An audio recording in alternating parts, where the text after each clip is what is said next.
9개 매체 질문 받았습니다. 이제 마지막 10번째 매체 질문을 좀 받을까 싶은데요. 네, YTN 강진원 기자님, 그 마지막으로는 기자님 질문 받고 통신사 질문을 마지막 혹시 필요하면 30분까지 하시죠. 30분까지요? 네.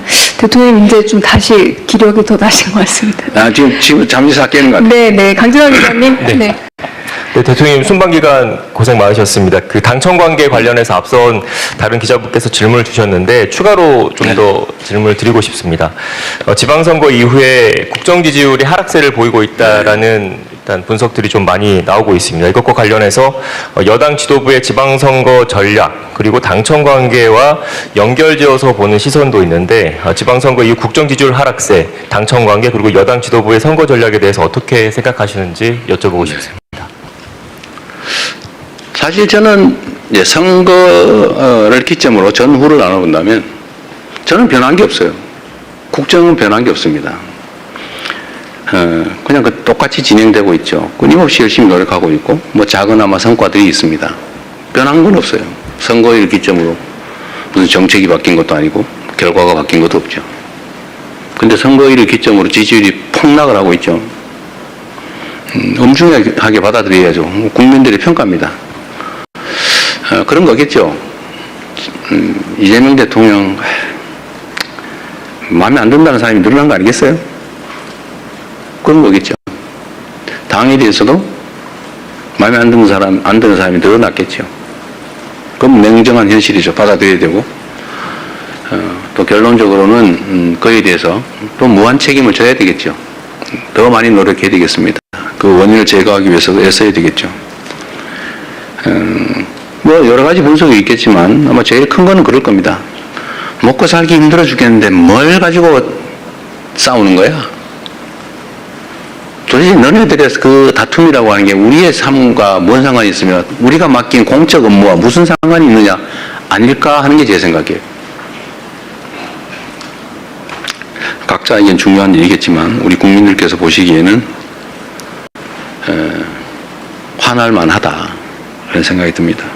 최대한 빨리 이 상황을 정리할 수 있도록 노력해야 되겠죠. 그리고 이제 국민 여러분께도 실망하고 계신 국민 여러분께도 이 말씀을 좀 드리고 싶어요. 우리가 어떻게 하면 더 나은 상황에서 더 효율적으로 더 국민들을 위해서 국가를 위해서 주어진 원래의 책임을 잘할 수 있을까를 탐구하는 과정이다 라고 이해를 좀 해주시면 좋겠습니다. 최소한 저를 포함한 정부는 그래요. 이 일을 대면하는 입장에서 우리는 나름 최선을 다했지만 어쨌든 국민들께서 우리가 기대하는 만큼의 선택을 하해 주지 않으신 거죠. 그건 현실이지 않습니까? 그래서 어쨌든 생기는 문제들, 논쟁도 있고 또 해석을 둘러싼 다툼도 있고 대책을 둘러싼 논쟁과 다툼도 또 있는 거죠. 그러나 그조차도 더 나은 대한민국, 민생 문제, 민생 경제 더 나은 진전, 더 나은 결과 이걸 만들기 위한 노력입니다.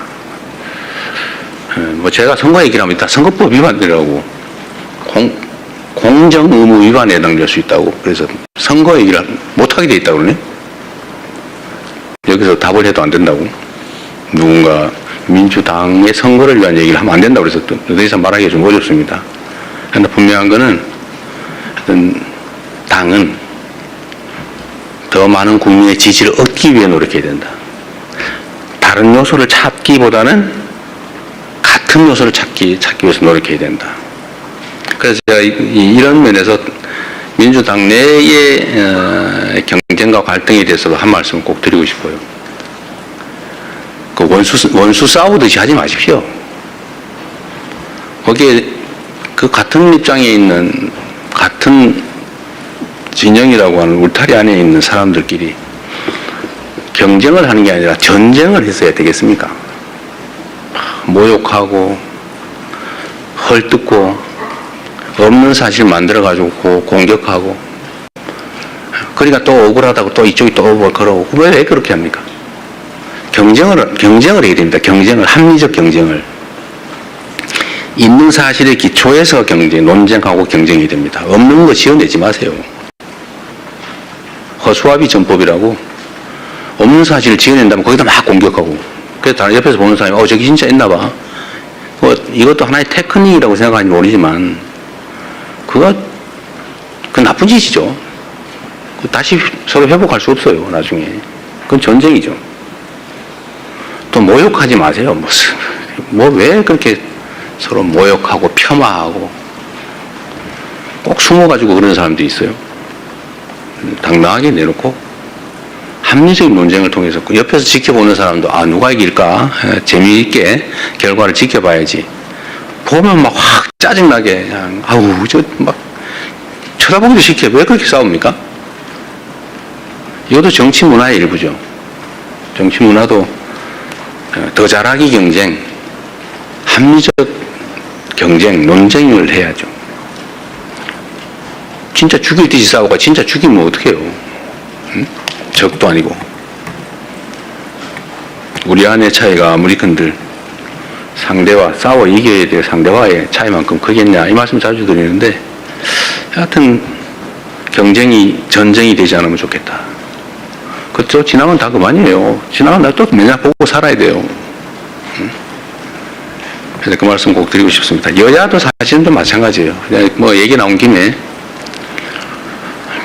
좀 있는 사실에 기반해서 합리적 논쟁을 하면 국민들께서도 누구 말이 맞아, 누가 더 멋있어 이렇게 할 텐데 표현은 왜 그리 저렴하며 또 없는 사실을 지어내가지고 막 의미를 하고 말이에요.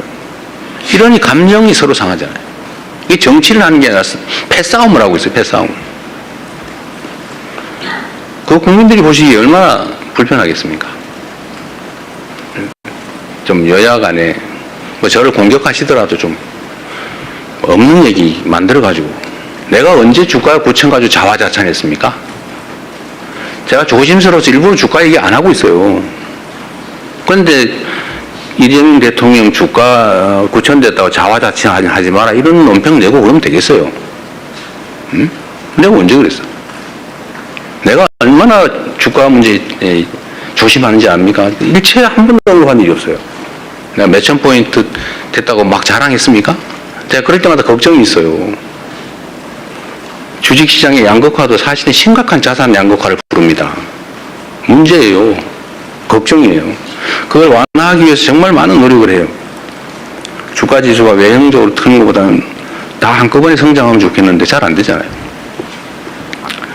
근데 자화자찬했다고 더 없는 사실을 만들어서 교만하게 그러지 마라 이러면 되겠습니까? 예를 들면, 그래서 여야 간이든 당내든 정치적인 논쟁은 좀 전쟁이 아닌 경쟁이었으면 좋겠어요. 그 경쟁도 죽이기 경쟁이 아니고 네가 더 못하나 내가 더 못하나 이런 저열한 구태 경쟁이 아니고 누가 더 잘하나 누가 더 합리적인가 누가 더 효율적인가를 국민이 보는 앞에서 논쟁할 수 있었으면 좋겠습니다.